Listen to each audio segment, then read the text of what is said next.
오늘의 말씀 함께 나누시겠습니다. 따라합니다. 이 글이 오늘 너희 귀에 응하였느니라.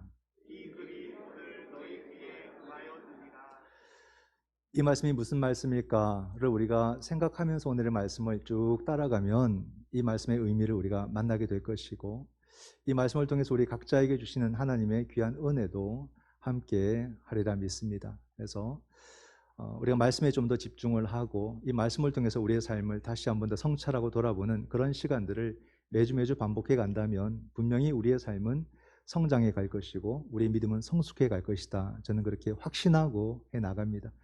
여러분의 삶을 매번 검증할 수는 없지 않습니까? 그건 각자가 하셔야 되는 것이고, 저는 그것을 믿고 늘 말씀을 또 묵상하고 준비하고 전합니다. 이 모든 것을 성령께서 함께 해주셔서 이 모든 것이 헛되지 않도록, 또 우리의 삶이 주 안에서 온전함에 이를 수 있도록 도와주실 줄 믿습니다.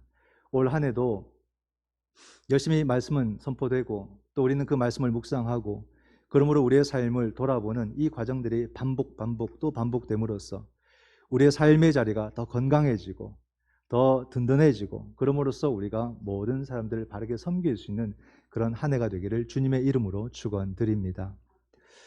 예수님께서 공생애를 시작하시면서 가장 먼저 말씀을 전하신 곳이 어디일까? 그것이 바로 회당이라는 곳입니다. 회당에서 주님께서 말씀을 읽으시고 말씀을 전하셨다라고 성경은 말해주고 있습니다. 유대인들의 삶의 중심, 유대인들의 신앙의 중심은 어디일까? 그것이 바로 회당입니다. 유대인들은 디아스포라 유대인들로서 전 세계로 뿔뿔이 다 흩어져서 많이들 살고 있지요. 그러나 그들이 어디를 가든지 가장 먼저 짓는 것은 자신의 집이 아니라 회당이라고 합니다. 그렇기 때문에 그들의 모든 삶의 중심이 회당에 있다는 것을 알 수가 있습니다. 이런 것을 보면 참 부럽고요. 우리도 배워야 될 그런 삶의 모습이다는 생각을 합니다. 우리의 삶도 각자가 다양한 삶의 환경들을 가지고 살아가지요. 그러나 우리가 하나로서 뭉칠 수 있는 것은 우리의 마음이 늘 하나님의 교회, 성전을 향해 있을 때에 우리는 하나가 될 수 있다는 것입니다. 우리가 어떤 삶의 시간을 감당하든지 또 어떤 환경 속에 있든지 그 시간 속에서 우리는 늘 내가 돌아갈 곳은 하나님의 교회요, 성전이다. 이런 마음을 가지고 살았으면 좋겠습니다. 그 마음이 결국 우리로 하여금 오늘의 현실을 이겨내게 하고 나의 시간들을 감당해내게 하는 하나님의 은혜가 될 것입니다. 늘 우리를 기다리는 곳이 있다는 것을 우리가 다 생각해 볼 수 있다면 그 시간들을 이겨내고 결국 우리는 성전에 다시 모이게 되고 또다시 힘차게 선포되는 하나님의 말씀을 통해서 우리는 회복하게 될 것입니다. 그래서 우리의 삶도 내 삶의 중심이 성전이요, 또 내 신앙의 중심이 주의 성전이라는 것을 다시 한 번 더 우리가 확인하고서 하나님의 교회로 나오는 이 발걸음이 가장 소중하고 가장 복된 일이라는 것을 다시 한 번 더 확인할 수 있다면 얼마나 기쁠까 하는 생각을 합니다. 그래서 지금 교회로 나오고 싶어도 나오지 못하는 교우들도 많이 있는 줄 압니다. 하지만 중요한 것은 내가 돌아갈 곳은 성전이라는 것, 그 마음을 잃지 않는 것입니다. 그래서 속히 우리가 하나님의 교회로 돌아가기를 간절히 바란다면 분명히 주께서 그 시간을 앞당겨 주실 줄 믿습니다. 예수님께서 세례 요한에게 세례를 받으시고요, 요단강이죠, 세례를 받으시고 보면은 광야로 나가십니다. 광야로 나가셔서 40일간 금식 기도를 하시면서 그 과정 속에서 마귀에게 시험도 받으십니다. 그 과정을 끝내시고 주님께서는 북쪽 갈릴리로 올라갑니다. 그래서 고향 나사렛으로 가셔가지고 안식일이 되었을 때 주님이 회당을 찾으십니다.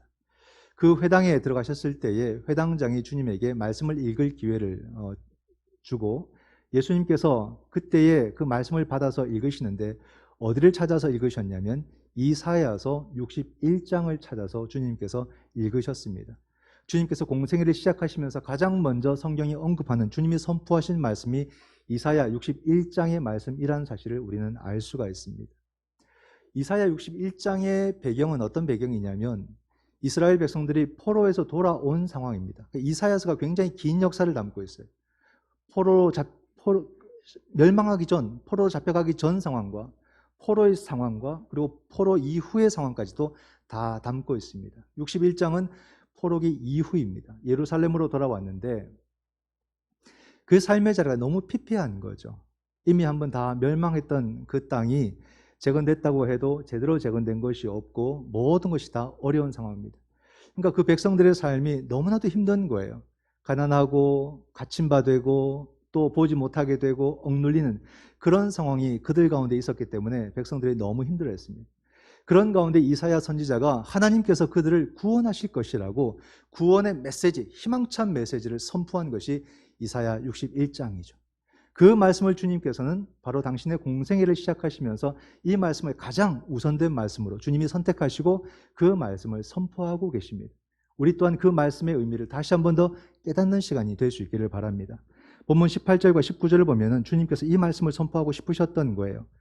주의 성령이 내게 임하셨으니 이는 가난한 자에게 복음을 전하게 하시려고 내게 기름을 부으시고 나를 보내사 포로된 자에게 자유를, 눈먼 자에게 다시 보게 함을 전파하며 눌린 자를 자유롭게 하고 주의 은혜의 해를 전파하게 하려 하심이라 하였더라. 그렇죠? 여기서 이 말씀이 참 감동스러워요. 감격스러워요. 그러니까 우리의 상황이 그러니까 기분이 좋으니까, 상황이 괜찮으니까 이 말씀을 선포하는 것이 아니라 너무나도 척박함에도 불구하고 이런 말씀을 선포할 수 있다는 것, 이것이 담대함이고 이것이 바로 진리의 주인 되신 예수 그리스도의 은혜의 사건이 아닐까. 주님만이 하실 수 있는, 그리고 그 주님의 제자들에게 요청하는 모습이 바로 이런 하나님의 구원을 선포하는, 희망을 선포하는 사명이라는 것을 우리는 생각해 볼 수가 있습니다. 힘들고 어려울 때 똑같이 우리가 징징 짜는 소리를 하는 것이 아니라 이럴 때 우리의 믿음이 살아나서 이 땅 가운데 희망을 선포할 수 있다면 얼마나 주님께서 기뻐하실까. 정말로 제대로 배웠구나, 너가 잘 알고 있구나, 그렇게 말씀해 주시지 않을까. 이 말씀 속에 네 부류의 사람이 나타납니다. 가난한 자, 포로된 자, 눈먼 자, 억눌린 자가 나타납니다. 이걸 또 크게 두 부분으로 나눌 수 있는데, 먼저는 가난한 자를 따로 언급을 합니다. 그리고 포로된 자, 눈먼 자, 억눌린 자를 또 하나로 언급을 하고 있습니다. 이게 바로 이사야 선지자의 소명인 거예요. 이사야 선지자가 성령으로부터 기름 부음 받은 이유, 소명을 받은 이유가 뭐냐면 첫 번째가 가난한 자에게 복음을 전하는 것이다, 이렇게 말을 합니다. 여러분, 가난해 보셨습니까? 우리의 과거는 다 가난했죠. 그죠? 물론 뭐 아닌 분도 계시지만 소수일 것이고 대부분 가난을 우리가 경험을 해봤을 겁니다. 가난은 무서운 거예요. 가난은 정말 힘든 겁니다.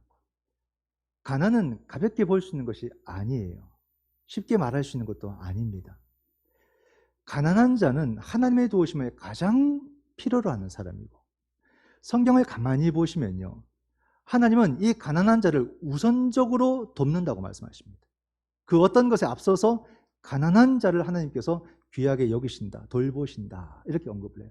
그렇기 때문에 누구라도 가난한 자를 함부로 하면 하나님께서 죄 없다 하지 아니하시리라, 직접 심판하신다. 그만큼 이 가난한 자를 하나님께서 철저하게 돌보고 계신다. 어느 시대를 막론하고 가난한 자는 있습니다. 그 가난한 자의 고통을 우리가 헤아리고 있는가? 그 가난한 자의 그 괴로움을 우리가 알고 있는가? 그 가난한 자의 처절함을 우리는 함께 느끼고 있는가? 이걸 생각을 해야 되죠. 왜 가난할까? 어떻게 가난할까? 가난이 뭘까? 여러분, 만약에 게을러서 가난하다라고 한다면 그나마 동정받지 못할 겁니다.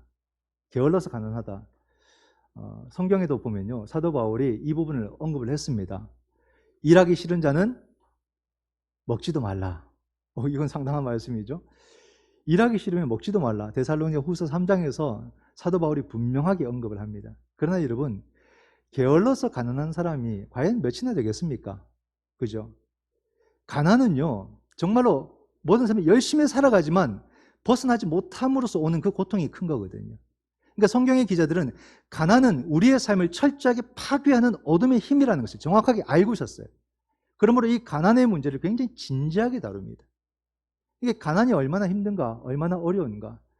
우리가 게을러서 가난한 사람 사실 많지 않습니다. 우리의 삶을 한번 보세요. 여러분, 그냥 게으르게 사는 사람이 있는가? 정말로 아침 일찍 일어나서 밤늦게까지 전부 다 수고하고 애써 살아갑니다. 그럼에도 가난한 거예요. 결국 이 가난의 핵심은 뭐냐면 사회적인 문제입니다. 사회 구조의 문제예요. 아무리 노력해도 벗어날 수 없는 이 구조 속에서 살아가기 때문에 가난의 이 껍질을 벗을 수가 없습니다. 너무 힘든 거예요. 모든 부라는 것이 소수의 사람에게 몰려있기 때문에 가난한 자들이 나머지 갖고 아무리 나눠 쓰려고 해도 이 가난에서 벗어날 수 없는 것, 이게 구조적 악 아니겠습니까? 이 구조의 문제를 어떻게 풀어갈 수 있을까? 이스라엘 백성들이 정말로 해방이 되었다라고 해서 포로에서 돌아와서 기쁜 마음으로 예루살렘에 왔습니다. 그러나 그 땅은 여전히 폐허가 된 도시이고 무엇을 해도 성과를 이룰 수 없는 그런 환경이고 또 강대국들은 여전히 이 이스라엘 백성들을 억압하고 짓누르는 그런 상황인 거예요. 그렇게 볼 때 이 가난한 자들에게 복음은 무엇이냐? 억눌림에서 벗어나는 거죠. 이 구조의 악에서 벗어나는 것이 그들에게 복음일 것이다 하는 것입니다. 그러므로 우리가 무엇을 바라보아야 될지, 우리가 무엇을 해야 될지도 이런 가운데서 선명하게 나타나는 겁니다. 우리의 삶을 억누르는 그런 어둠의 힘들이 무엇이냐? 이런 것들을 찾아가면서 이런 것을 제거해 나가고 이런 것을 수정해 가는 것이 진정한 믿음의 길이라는 것을 우리는 다시 한 번 더 깨달을 수 있어야 됩니다. 이 가난한 자에게 복음을 전하는 것이 이사야 선지자의 소명이라고 한다면 오늘 우리에게 주어진 소명도 마찬가지일 겁니다. 다르지 않습니다. 오늘 이 땅의 그리스도인들도 모든 교회들도 정말로 가난한 자에게 복음을 전하는 것이 우리들의 복음이고 우리들의 소명이고 우리들가 해야 될 일이라는 거예요. 절대 우리는 가난한 자를 우리가 잊어서도 안 되고 그들과 무관하게 살아서도 안 된다. 안 된다. 근데 한국교회는 오래도록 이 가난의 문제를 해결하는 이 방법을요, 좀 기복적으로 많이 해석을 하지 않았습니까? 우리가 잘 알죠. 가난의 문제를 좀 더 구체적으로 이 사회 속에서 풀어가려고 애쓰기보다는 단순히 종교적인 것으로 교회 안에 어떤 그런 성도들의 문제로 삼으면서 그냥 기도해라. 기도하면 해결된다. 그죠? 또는 교회 봉사해라. 그럼 하는 복 주셔서 잘 살게 된다. 헌금해라. 그럼 10배, 100배, 1000배, 10,000배의 결실을 거둘 것이다. 이런 식으로 우리는 가난의 문제를 많이 다뤄왔어요. 그러나 그것이 아니라는 것을 시간이 가면 갈수록 더 깨닫게 된 거죠. 신앙이 그렇게 가는 것도 잘못된 것이라는 것을 점점 깨닫게 되죠. 근데 사람들이 그것이 이미 우리 속에 많이 좀 뭐랄까 익숙해져 버렸어요. 그러니까 아니라는 것을 알면서도 자꾸 삶의 자리 가운데서 기복적인 마음들이 자꾸 생기는 거예요. 뭔가 하나님께서 나에게 대박을 터뜨려 주실 것이다. 뭔가 한순간에 큰 걸 주실 것이다. 그런 마음에서 못 벗어나는 거예요. 로또 같은. 또는 부동산이 갑자기 확 뭔가 일어나서. 온통 너도 나도 그런 생각 속에서 살아가는 모습이 얼마나 많은지 모릅니다. 주식도 코인도 이건 투자가 아니라 투기가 되어가지고 온 나라가 이런 광풍에 휩싸여가지고 뭔가 한 번에 큰 대박을 이루겠지. 그런 상상력 속에서 혼자 만족하고 살아가는 거예요. 그게 정말로 위로가 될까? 정말로 그것이 나에게 무언가를 주는 힘이 될까? 한번 잘 생각해 보셔야 됩니다. 어린아이 신앙에는 가능해요. 어린아이 신앙 때는 그게 먹힙니다. 그러나 여러분 신앙이 성숙해지면 신앙이 깊어지면 그런 것에 관심이 없습니다. 그게 아니란 걸 아니까. 신앙이 성숙해지면 그런 생각을 하지 않습니다. 그러면서 무엇을 보게 되냐면 우리를 가난하게 하는 이 구조의 악이 무엇인지 우리가 바꾸어 나가야 될 것들이 무엇인지 그것을 보고 사회 속에서 그걸 실천해 가는 게 참된 신앙인 거죠. 우리를 짓누르고 있는 것이 무엇인지 우리로 하여금 가난에서 벗어나지 못하게 만드는 것이 무엇인지를 찾아가면서 그것을 바꾸어 나아가는 그런 삶을 살아가는 자가 진정한 신앙을 가진 사람이다 하는 것을 알게 되는 것입니다. 그래서 우리도 이런 부분들을 교회가 찾아내야 되고요. 이런 부분들을 그리스도인들이 자신이 갖고 있는 그런 전문적인 위치에서 이런 일들을 해 나가야 되는 거죠. 우리나라도 경제적으로 굉장히 많이 발전하지 않았습니까? 이 코로나 때는 우리나라가 또 선진국으로 이미 들어간 그런 시점이 되었고 경제적으로는 선진국 중에서도 상위 그룹에 속합니다. 그러니까 우리나라 같은 경우에는 정말로 이 경제의 방향을 이 사회 속에서 좀 더 가난한 자에게 관심을 갖고 노동자에게 관심을 가짐으로써 가난으로 고통받지 않도록 가난으로 삶이 피폐해지지 않도록 충분히 도울 수 있는 나라예요. 이 문제를 어느 나라보다도 더 빠르게 해결해 갈 수 있는 조건을 갖춘 나라가 우리나라입니다. 그러므로 이런 부분들을 찾아 나아가면서 정부는 정부대로 그리고 또 기업은 기업대로 그리고 교회는 교회대로 이런 부분에 지혜를 나누는 거죠. 우리나라가 힘들고 어려울 때에 교회가 얼마나 이런 부분에 애써 왔습니까? 가난한 자를 외면하지 않고 노동자들을 외면하지 않고 그러면서 함께 그들이 살아가고 그들이 밥 먹고 살아가고 인간답게 살아갈 수 있도록 교회들이 얼마나 노력했습니까? 이 교회는 이런 노하우를 갖고 있어요. 정부도 인정을 합니다. 교회가 없다면 사회복지 감당할 수 없었다라고 정부 관계자가 직접 이야기하는 것을 들었어요. 그러니까 지금도 교회는 이런 노하우를 지역 깊이 들어와 있지 않습니까? 그러니까 정부의 방침과 교회의 협력을 통해서 이 문제를 계속 풀어가는 것, 이것이 바로 참된 믿음의 길이고 가난의 문제를 풀어가는 교회의 올바른 실천이다. 우리 이렇게 지역과 협력하는 것도 바로 이런 과정 중에 하나겠죠. 물론 이것을 더 우리가 키워나가고 확장해 가야 될 그런 책임도 우리에게 앞으로 있겠지만은 이런 일을 멈추지 않고 해 나감으로써 분명히 우리에게 책임이 있다는 것을 인식하고 살아가야 된다라는 사실입니다. 그런 가운데 두 번째로 이 이사야 선지자에게 주어진 소명이 뭐냐면 포로된 자, 그리고 눈먼 자, 이 억눌린 자를 자유하게 하고 보게 하고 해방하는 것. 이것이 귀한 사명이라는 것입니다. 그런데 말씀을 준비하면서 이 세 가지 주제를 생각해 보니까 이런 사람들이 따로 있는 게 아니라 우리 자신이 바로 이런 사람들이라는 것을 더 이렇게 와닿는 것을 느꼈어요. 내가 포로된 자고, 내가 눈먼 자고, 내가 억눌린 자가 아닐까. 그죠? 아무리 달리 생각해도 맞는 거예요. 어느 때보다도 한국전쟁 이후에 우리나라가 얼마나 이 초성장을 해왔습니까? 어느 때보다도 풍성한 환경 속에서 누리고 살아가는데 이 우리 마음속에 있는 궁핍감, 궁핍이 아니라 궁핍감, 그 마음이 우리를 힘들게 하는 거예요. 항상 무언가를 더 필요로 하고 만족하지 못하는 그 삶이 무엇을 줘도 늘 궁핍하다고 느끼는 겁니다. 더 가져야만 한다는 그런 강박관념에 살아가게 되는 거죠. 이런 사람은 자기가 얼마나 큰 은혜를 받고 누리고 살아가는지를 평생을 가도 몰라요. 그렇기 때문에 이런 사람은 한 번도 주님 앞에 온전한 감사를 드릴 수가 없습니다. 그 은혜의 가치를 깨달을 수도 없고 주여 고맙고 감사합니다 고백 한번 못하고 살아가는 거죠. 내가 바로 포로된 자가 아닌가. 그죠? 그런 마음입니다. 늘 우리가 더 달라 더 무언가를 원하게 될 때에 이 궁핍감에서 벗어나지 못한다. 남들보다 훨씬 많이 갖고 많이 누리고 삶에도 불구하고 늘 불평과 불만이 내 입에서 멈추지 않는다. 그죠? 이것이 바로 포로된 자의 모습이다. 우리는 육신의 눈은 뜨고 있지만 사실 우리가 영적인 눈을 감고 있는 것이 아닐까.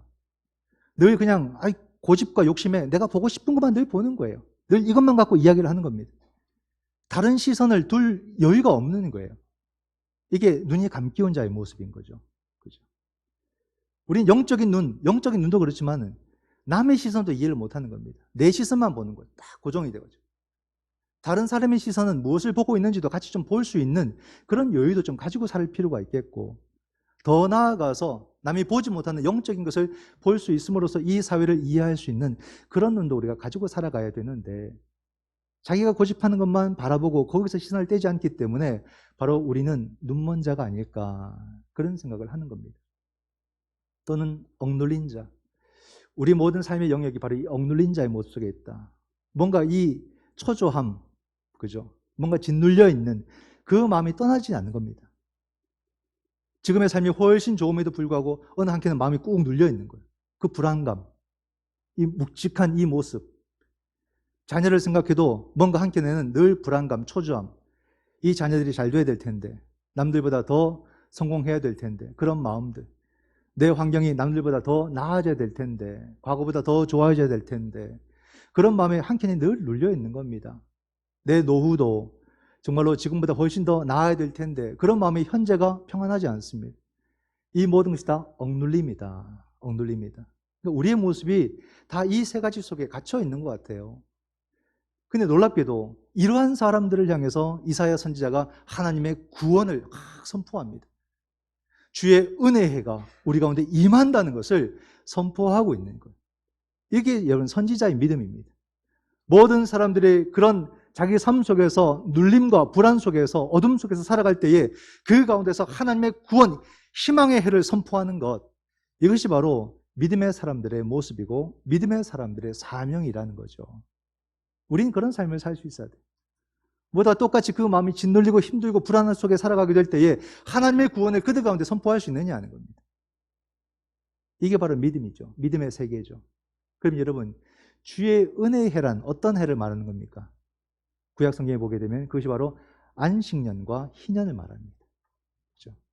그때는 어떤 일이 일어납니까? 모든 빚에서 탕감을 받습니다. 노예에서 해방이 되고요. 집이 담보로 빼앗겼던 모든 것들을 다 다시 돌려받는 해가 희년입니다. 바로 우리의 신앙이 어떤 신앙이냐면 안식년의 신앙이요, 바로 희년의 신앙입니다. 우린 이 신앙임을 다시 한 번 더 깨달아야 되고, 오늘 우리가 회복해야 될 신앙도 희년의 신앙입니다. 이것이 종교적으로만 느끼는 것이 아니라 이 세상 속에서 바로 이 희년이 선포되도록, 이 사회의 질서가 이 안식년과 희년의 정신을 받아들이도록 그렇게 우리가 믿음을 실천하면서 살아가야 되는 거죠. 세계적으로 이런 일들은 여러분 일어나고 있습니다. 또한 우리 사회 속에서도 이런 일들은 있습니다. 우리가 채무 속에서 감당할 수 없을 때 이것을 또 탕감해 줄 때가 있지 않습니까? 그죠? 또한 세계적으로도 그렇습니다. 이 빈곤국들, 그 나라들이 저 경제 대국들, 강대국들에게 많은 돈을 이렇게 빌려서 살아갑니다. 근데 그걸 갚을 수 있을까요? 없을까요? 못 갚습니다. 절대 못 갚습니다. 못 갚게 구조가 돼 있어요. 그러니까 유엔에서는 그것을 연구하거든요. 그것을 연구해가지고 연구 발표를 하는데 그 발표들이 항상 뭐로 나오는지 아십니까? 탕감이에요. 결국 마지막에 가면 탕감입니다. 강대국들은 그 빈곤국들에게 또 빌려줬던 모든 것에서 탕감하는 것 외에는 방법이 없다. 이게 답이에요. 그러면 여러분 보십시오. 나라든 개인이든 빚을 탕감해주면 어떤 도덕적 해이에 빠질까요? 그럴 수도 있겠지만 사실은 그렇지 않아요. 그 사람들이 나라를 위해서 얼마나 헌신했습니까? 얼마나 수고하고 살아왔습니까? 이미 갚을 만큼 다 갚은 거예요. 그럼에도 못 갚는 그런 구조 속에서 빚진 자가 된 겁니다. 그것을 탕감해 주는 것이 도덕적 해이라고 말할 수 있을까? 그 빈곤국들이 그 강대국들에게 자원을 거저 다 주지 않았습니까? 헐값에 다 가져간 거예요. 그럼 비싼 공산품으로 돌아오는 겁니다. 그것이 있어야 살아갈 것이고, 그래 또 돈을 빌리고, 그러니까 악순환이 반복되는 겁니다. 절대 못 갚아요. 1,000원의 자원을 팔고 100만 원, 1,000만 원의 물건을 사와야 되니까 빚진 자가 될 수밖에 없는 거예요. 그러므로 유엔이 연구해 볼 때에 강대국들은 이미 받을 만큼 다 받았어요. 넘치도록 받았어요. 그러므로 탕감해줘도 전혀 문제가 없다는 것이 답이다 이 말입니다. 이것이 바로 세상이 희년을 말하는 거예요. 세상 속에서 안식년을 말하는 겁니다. 탕감해주라 이 말이에요. 가난의 문제를 스스로 더 노력하도록 만드는 것이 아니라 탕감해 주는 것이 답이다라고 성경도 말을 하고 있습니다. 그럴 때 여러분 우리 자신도 한번 돌아보세요. 지금 우리가 여기까지 오기까지, 내가 지금의 모습을 갖기까지 어떤 모습이 있는지, 어떤 시간이 있었는지, 거저받은 은혜가 대부분입니다. 거저받은 사랑이 대부분이에요. 그 은혜와 사랑으로 우리는 견뎌왔고 감당할 수 있었고 지금의 것을 누리고 살아가는 것이 우리들의 모습 아닙니까? 모든 게 감사해요. 내가 어떻게 여기까지 올 수 있었을까? 주님이 끝까지 나를 사랑해 주지 않으셨다면 내가 어떻게 여기까지 올 수 있었을까? 부모님이 나를 그토록 참아주지 않았다면 내가 어떻게 여기까지 올 수 있었을까? 주변의 사람들이 나를 기다려주지 않았다면, 나의 이 못난 모습들을 참아주지 않았다면 내가 어떻게 여기까지 올 수 있었을까? 모든 게 은혜입니다. 다 거저받았어요. 그러므로 이제 우리가 탕감해야 될 시간이 되지 않았을까? 내가 탕감해야 될 사람이 누가 있을까? 한번 생각해 보셔야 됩니다. 난 누군가를 탕감하며 살았는가? 내 믿음은 누군가를 탕감할 수 있는가? 이거를 생각하셔야 됩니다. 내가 누군가에게 탕감하게 될 때 그 사람에게는 주의 은혜의 해가 임하게 될 것입니다. 주님의 구원이 그 사람에게 경험될 것입니다. 이런 삶이 구체적으로 드러나야 돼요. 내 삶 속에서 구체적으로 실천될 때에 하나님은 하나님의 구원을 이루신다는 것을 우리는 분명하게 알아야 됩니다. 주님께서 이 이사야의 말씀을 힘차게 선포하시고 그 말씀을 회당장에게 주고서는 자리에 돌아가 앉으십니다. 사람들이 놀라워하죠. 야, 말씀만 읽어도 뭔가 권위가 확 느껴지니 막 그 마음이 뜨겁습니다. 근데 주님께서 사람들이 예상하지 못했던 말씀을 하십니다. 이 글이, 금방 읽으셨던 이 글이 너희 귀에 응하였느니라. 너무 갑작스러운 놀라운 말씀을 주님이 선포하시는 거예요. 사람들이 너무 놀래버립니다. 뭐야? 이게 사실이야? 가난한 자에게 복음이 전해지고 포로된 자가 자유하게 되고 눈먼 자가 보게 되고 억눌린 자가 자유하게 됐는가? 그럴 리 만무한데 왜 이미 성취되었다라고 이는 말을 할까? 사람들의 마음이 갑자기 상해버린 거예요. 그래서 이후에 어떻게 되냐면요. 사람들이 하는 말이 그렇습니다. 아니 저는 요셉의 아들이 아니냐. 그들은 주님을 자기들의 수준으로 끌어내려버린 거예요. 끌어내려버린 거예요. 주님은 어떻게 이 말씀을 선포하셨을까? 이 모든 것이 응하였다는 그 이유는 뭘까? 여러분 이 사람들의 반응을 한번 보십시오. 그들은 이 놀라운 말씀이 선포되었는데도 그것을 아멘으로 받아들이지 못하고 도리어 그 말씀을 선포했던 주님을 요셉의 아들로 끌어내려 버리는 거예요. 그러니까 주님께서 선지자가 고향에서는 환영을 받지 못한다라고 말씀을 하십니다. 그 이후에는 굉장히 아주 살벌한 분위기가 형성이 됩니다. 29절 뒤로 보게 되면요. 이 사람들이 예수님을 마을에서 쫓아내버리고 산에 낭떠러지로 끌고 가가지고 예수님을 거기서 떨어뜨리려고까지 굉장히 아주 화가 나 있는 군중들의 모습을 보여줍니다. 마태복음도 마가복음도 예수님께서 고향에서 환영받지 못했다는 것을 언급을 해주고 있습니다. 여기서 우리는 그 비밀을 알 수가 있어요. 이 글이 너희에게 응하였느니라 라는 이 말씀은 어떤 의미냐면 바로 이 말씀을 선포하신 그 예수님을 하나님의 아들로 우리가 경험하고 영접하게 될 때에 이 말씀이 이루어지는 것을 경험하게 된다는 말이에요. 우리 예수님을 하나님의 아들로 경험하고 절대적인 생명으로 경험하고 절대적인 은총으로 경험하게 될 때 이 놀라운 구원의 은혜가 우리 삶의 현재가 된다는 것을 경험하게 된다 이 말씀입니다. 이게 무슨 의미냐만 생각해 보세요. 우리 삶의 가난의 문제 너무 큰 문제예요. 포로됨의 문제 너무 커요. 보지 못함의 문제도 크고 억눌림의 문제도 커요. 하나하나가 감당하기 힘들 만큼 큰 문제들입니다. 그러나 이 모든 것들을 상쇄할 만한 절대적인 생명을 경험하게 되고 절대적인 은총을 경험하고 절대적 사랑을 우리가 경험하고 나면은 이 문제들이 작아진다는 것을 알게 됩니다. 이 문제들이 사소하다는 것이 아닙니다.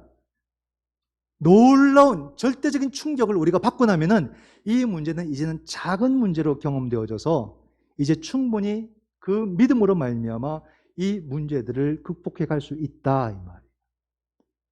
우리가 평상시에 이것도 힘들고 저것도 힘들다 말하지만 갑자기 큰 일을 한번 경험하고 나면 이전의 일들이 작게 느껴지는 것을 우리가 알 것입니다. 그런 것처럼 우리 주님을 크게 경험하고 나면은 내 삶에 컸던 문제들이 작아진다는 것을 알게 될 것이고 이제는 그 믿음으로 말미암아 그 문제들을 우리가 극복해가는 그런 힘이 우리에게 생겨나는 거예요. 이게 구원의 힘입니다. 어떤 상황 속에서도 믿음을 잃지 않고 어떤 삶 속에서도 그 삶이 파괴되지 않는 그런 힘을 구원의 경험과 예수 그리스도를 하나님의 아들로 경험하는 그 놀라운 사건 속에서 우리가 얻게 된다 이 말입니다. 이거예요. 주님을 경험하게 될 때 이 글이 너에게 응하였느니라 이 말씀이 이렇게 우리에게 이루어진다는 사실입니다. 우리가 주님을 오늘날도 얼마나 혼란스러운 시대입니까? 이 끔찍한 온 세상이 감당하지 못할 이런 시간 속에서도 결국엔 답은 뭐겠습니까? 우리 모두가 주님을 하나님의 아들로 경험하는 것이죠. 정말로 주님을 통해서 절대 생명을 경험하고 절대 진리를 경험하게 될 때 이 문제도 감당해낼 만한 일이라는 것을 우리는 알게 될 것입니다.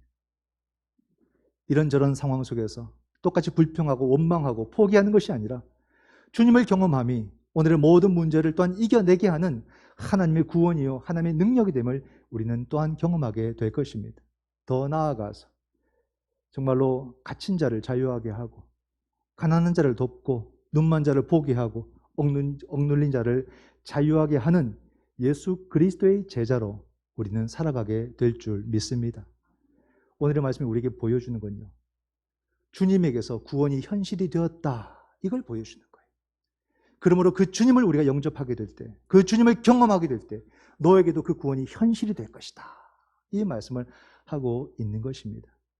그러므로 여러분, 우리가 삶의 무게를 주님 경험을 통해서 내려놓으시고 이 한 해도 우리 주 예수 그리스도에게 한 걸음 더 가까이 가시는 그러므로 여러분의 삶의 중심에서 주님의 그 구원을 경험하시는 복된 예수 그리스도의 제자가 되시기를 주님의 이름으로 축원드립니다.